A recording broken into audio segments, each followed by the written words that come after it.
look at exponents, I think these are so fun. Exponents are just a really great way to condense a number, so we're not making it so massive, or it's just a way to express it when a number can be growing really, really large or really, really small, and we just need to write it in a smaller space. Okay, so that's a great way to use exponents.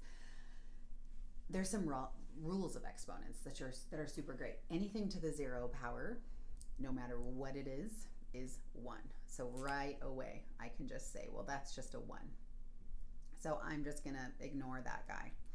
Now, the other thing with exponents is there's a rule that says when we have the same base, so 5s, we can just add the exponents. This word evaluate is a fancy word for solve. So we do want to solve when it says evaluate. So in this case now, I have 5 to the first, 5 to the second.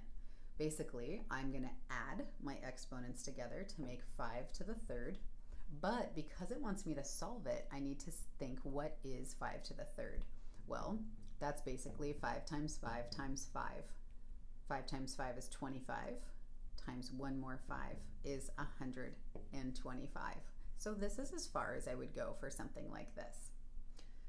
When you see the word simplify, that does not mean to solve it, even though you want to. Let's take a look here. We're going to use the same rule. So we have 2, a 4, and a -1.